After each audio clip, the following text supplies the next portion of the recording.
Good afternoon, dear colleagues. In this presentation, I will introduce a scenario-based decision support system for enhancing the resilience of civil protection infrastructure under aerial threats. The main idea of this work is to move from static information about shelters to an adaptive digital model that takes into account the condition of shelters, geospatial data, threat parameters, and user needs. A modern city operates as a complex social technical system. For civil protection, it's important not only to have shelter physically available, but also to quick assess which shelter is actually suitable in a specific situation.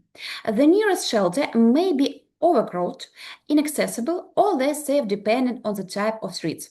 Therefore, a system is needed that support decision making rather than simply displaying addresses.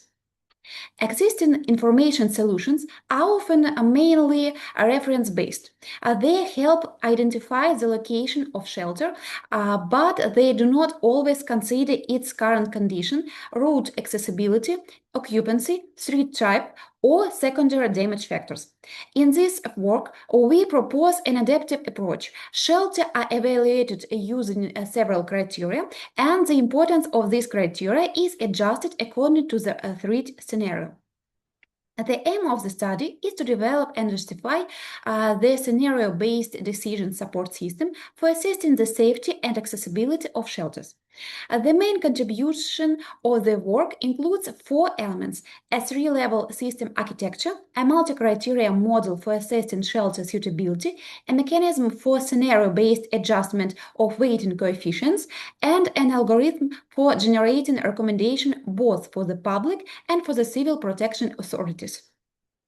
Formally, the task is to select a civil protection facility that is the most appropriate for a user of a group of systems at a specific point in time. The system receives input data about shelters, the urban environment, roads, users, and the threat scenario. As an output, it generates not just one address, but a ranked list of shelter, a primary recommendation, alternative options, and, when needed, analytical information for management bodies.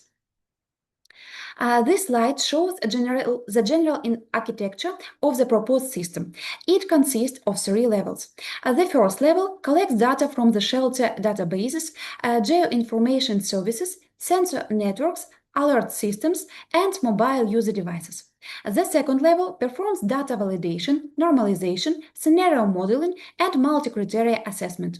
The third level generates the final output: shelter ranking, a personalized recommendation, alternative shelters, and evacuation route suggestion, and an analytical dashboard for authorities.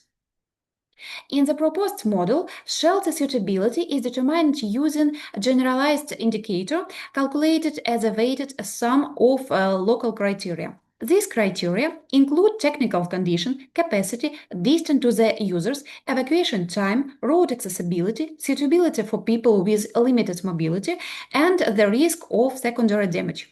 Since these criteria have different physical meaning and measurement units, they must be normalized.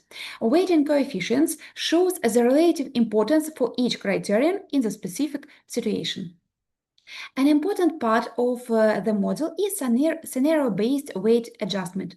We explicitly define a set of possible aerial threat scenarios: a missile attack, a drone attack, a combined or cascading attack, and a scenario with increased risk of secondary damage. For each scenario, a separate vector of weighting coefficients is formed. For example, in a fast-developing threat, evacuation time becomes more important, while in a fragmentation risk scenario, structural protection and location become more significant. After calculating the scenario-based suitability indicator, the system proceeds the shelter ranking. For each available shelter, the indicator values is calculated, and then the shelters are ordered according to the value. The recommended shelter is the one with the maximum suitability value, provided that it satisfied the user individual constraint and current accessibility conditions. Thus, the model formalized not simply to the search of the nearest shelter, but their justified selection of the most suitable shelter. The system algorithm consists of several consequent stages. First, output data are collected: user location, the shelter database, route status, and threats parameters. Then the system checks data relevance, identifies the threat scenario, filters unsuitable shelters, calculates local criteria, performs normalization, and adjusts weight according to the scenario. After multi-criteria assessment, the system ranks shelter and generates recommendations: the primary options, alternatives, and the evacuation route. Preliminary testing was conducted using a training dataset that includes hypothetical aerial threat scenarios, shelter parameters, urban environment characteristics, and road accessibility data. The system achieved an average scenario processing time of up to 0.8 seconds. The agreement with experts assessment was 92%. The use of updated spatial data reduced the error in shelter accessibility assessment to 6%. These results are preliminary, but they confirm the potential of the proposed approach. The practical value of the proposed approach is that it can serve as a basis for digital civil protection platform. For citizens, the system can provide personalized recommendation and alternative shelter options. For civil protection authorities, it can show shelter occupancy, high-risk zones, and evacuation-related problems. For urban information systems, the model supports integration with geospatial services, alert systems, sensors, and mobile data. To conclude this work, proposed a scenario-based decision support system for assessing the suitability of civilian shelters under aerial threats. The model combines multi-criteria assessment, scenario-based adjustment of weighting coefficients, and recommendation generation.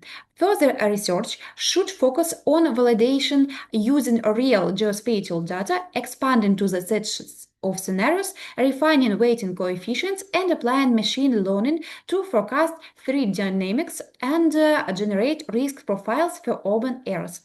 Thank you for your attention.